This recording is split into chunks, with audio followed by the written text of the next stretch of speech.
This is not the first time we have made this video, talking about this player on the New York Rangers, comparing him to another player in the Edmonton Oilers history, and describing whether or not they are comparable.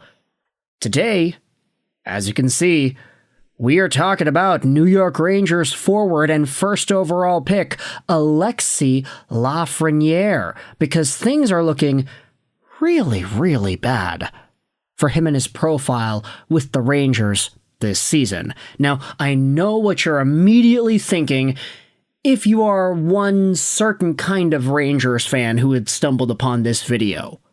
Lego, you can't go out there and make a video about Alexis Lafreniere, talking smack about him, without talking smack about everybody else on the Rangers too. And that, I think, is very fair, and we'll dive into that perspective more as this video goes along. But hey, it makes for a fun and entertaining conversation, and we do have so many people who have been taking the piss out of Lafreniere, going out there and talking about how this guy has fallen off. You want to get the scoop as to how he's fallen off? Well, we'll talk about that in this video. This show is brought to you by ExpressVPN. Go out there, check out that first link in the description to save some money on your VPN, get some free months, and support this YouTube channel in the process. Alexis Lafreniere is 23 years old. He is signed on to the end of 2031-2032, making $7.45 million a year. That contract starts next season. For now, he's making $2.325 million a year on a very small 2-year contract. This next deal that he's got is, 7 years long? Yeah, 7 years long for Alexis Lafreniere, former first overall pick in 2020, a guy whom many labeled as the best QMJHL prospect since Sidney Crosby. Yeah, that was kind of the expectation for this guy upon his draft date. But Alexis Lafreniere posted up a season last year where he had 57 points in 82 games played. A pretty good step up, and he was a near point-per-game guy in the playoffs that year. Just fantastic production out of a young New York Ranger who has since declined in production this season. He's got 36 points in 65 games played, on pace for 11 fewer points compared to what he had last season. Now, honestly, going from 57 points to 46 points is not the worst thing in the world. Sure, for a guy who is 23, who will be 24 by the start of next season, you don't want to see the guy score less. That's obviously not ideal here. But it's gotten so bad. And even though he does have 4 points in his last 6 games, the way this guy is playing, and how he treats his minutes, how he's performed this season for a New York Rangers team that, look, if there's a time for him to step up and help out his squad, it is absolutely now. The Rangers are in that wildcard race. They need all the support they can get, despite the fact that Alexis Lafreniere isn't producing as much as before, maybe not to a significantly detrimental lesser amount. You're still having so much criticism getting talked about from this guy, from Rangers fans.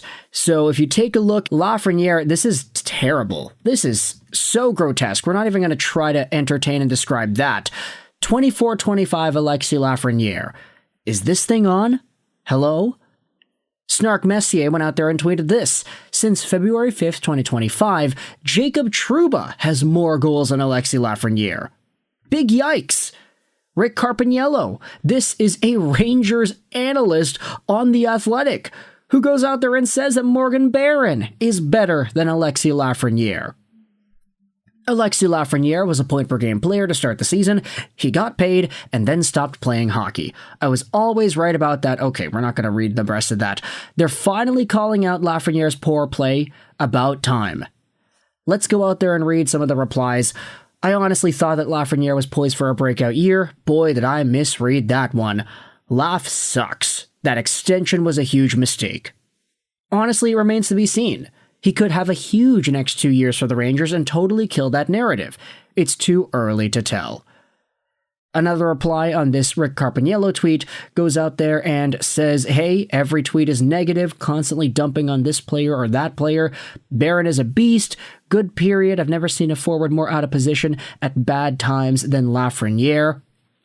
This is where it gets into even crazier territory, because you probably clicked on this video, you probably saw the thumbnail, and you wanted to hear a specific thought be blasted out there. Well, this is where the New York Rangers subreddit comes in, because earlier this morning you had Wisdom Pond go out there and make this post on Alexis Lafreniere. He's projected to finish with 46 points and a -20 on the year. That he had a down year during the season in which he was given a massive contract extension makes it even harder to see. He is the most underperforming first overall pick since the Oilers picked Yakupov in 2012. Now here's the thing, we have made a video about Lafreniere and Yakupov back in the day. It was something that we had discussed on this YouTube channel before. 1 year ago, we made a video talking about how Alexis Lafreniere and Nail Yakupov have some sort of a comparable profile. And this conversation from last year was met with some criticism, some folks going out there and debating whether or not it was really that similar and whether or not the conversations really did make sense. But now it's being brought up one more time by folks on the R Rangers sub saying that he is underperforming. I'm going to post the same thing I posted to someone on Twitter who was singling out Lafreniere for his low point production this season, so I'll post it here. Since Alexis Lafreniere signed his new contract, he has 28 points in 57 games, and 26 of those points are at even strength. He is on par for 46 points, down from 57 points last season, but below are the points scored by others in the same time span. Trocheck has 35 points in 57 games with power play time, 27 points at even strength, on par for 53 points, which would be down 24 from last year. Kreider is on pace to having 46 fewer points. Panarin is on pace to having 34 fewer points. Zibanejad is on pace to having 11 fewer points. At what point do people realize it's not a Lafreniere problem, but an entire team problem? Everyone on the team is underperforming. There's no confidence with this group. There is no fight. Lafreniere definitely deserves criticism, but being constantly singled out when plenty of other top players are massively underperforming is extremely harsh. Another comment says, hey, Lafreniere gets one more year. Literally everyone on the team is having a down year. You're going to single out only Lafreniere, or are you going to point out how the entire team is underperforming too? How dare you single out a guy who got selected first overall in his draft class and just signed a 7-year, $7.5 million AAV extension? He got paid and started mindlessly gliding around the ice with low effort. But hey, he learned from the vets on this team. No forecheck, no backcheck, just paychecks. Just to get the comparison out there, because I really did want to do this here, so we can go out there and compare Lafreniere to Nail Yakupov, one of the worst NHL busts in history. He's now 31 and he's playing in Russia, and he's not really doing as well as he had in the past. Actually, no, he's doing pretty well with Avangard. I only say that because he was really meh with the Kunlun Red Star and Neftali McNeesnikamps from last year. But it does seem like Nail Yakupov has found footing in Avangard Omsk, which is good for him at the very least. But if we compare Yakupov to Lafreniere, this is where we start to talk about whether or not Lafreniere is on that same path, mostly because of how lacking his point production is this season, and just that lack of awareness and offensive engagement. If you scroll down, oh, this is the wrong Lafreniere. How crazy is that? Alexis Lafreniere, NHL guy. Right now, in Alexis Lafreniere's 24-year-old year, he is on pace to doing a lot better than Nail Yakupov did when he was 23 with the St. Louis Blues. Yakupov had 9 points in 40 games played, which is way below what Alexis Lafreniere is capable of.